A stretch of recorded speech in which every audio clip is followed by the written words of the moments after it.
जय श्री कृष्णा।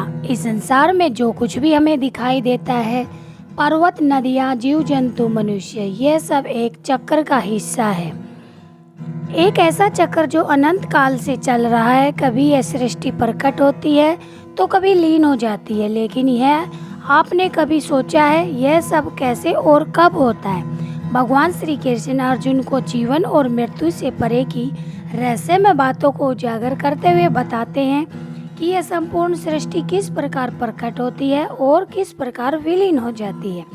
आइए सुनते हैं श्रीमद् भगवत गीता के अध्याय 8 का अत्यंत गूढ़ और रहस्यमय श्लोक 18, जो न केवल ब्रह्मांड के रहस्य को खोलता है बल्कि हमें यह भी समझाता है कि यह बदलती हुई दुनिया में स्थायी कुछ भी नहीं है।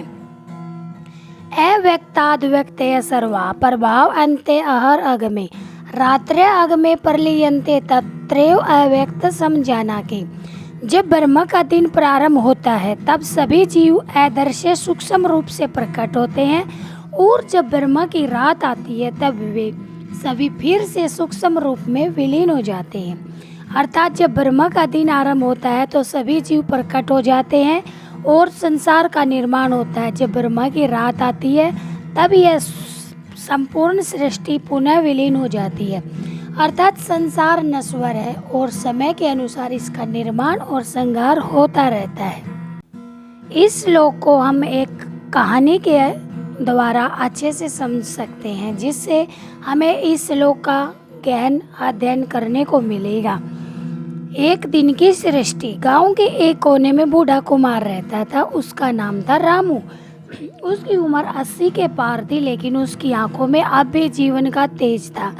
उसके साथ उसका पोता रहता था, 10 साल का था, जिसका नाम गोपाल था, जो अक्सर सवाल करता रहता था, कभी चांद को लेकर, कभी भगवान को लेकर और कभी मृत्यु को लेकर। एक दिन गोपाल ने पूछा, दादाजी ये दुनिया हमेशा से है ना, ये कभी खत्म नहीं होगी?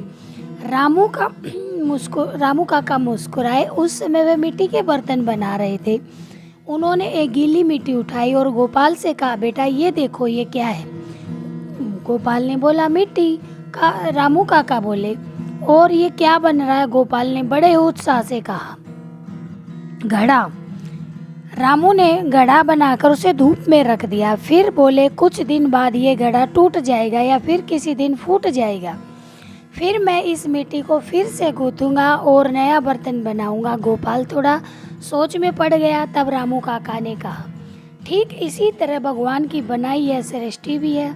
एक समय आता है जब यह सब कुछ प्रकट होता है, दिन आता है, जीवन चलता है, और फिर रात आती है, सब कुछ फिर मिट्टी में लौट जाता है। रामू ने कहा, बेटा जिस मिट्टी से सब कुछ बनता है वह मिट्टी नष्ट नहीं होती, बस रूप बदलता है। वैसे ही आत्मा अमर है। शरीर, रिश्ते, घर, ये सब आते जाते हैं। जो कभी नहीं जाता वो है परमात्मा और उसकी दी हुई आत्मा। अब गोपाल पहली बार मिट्टी और ईश्वर में फर्क समझ गया था। वह सच्चे ज्ञान की राह पर चल पड़ा। इस श्लोक के द्वारा हमें क्या सीख मिलती है?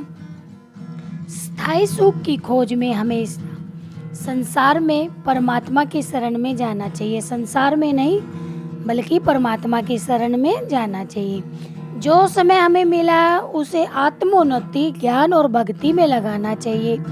यदि हम बार बार जन्म मरण के चक्कर से मुक्त होना चाहते हैं तो हमें परमात्मा की भक्ति और ध्यान का सहारा लेना चाहिए। जो आता है वह जाएगा, जो न आता है न जाता है, वही परम सत्य है।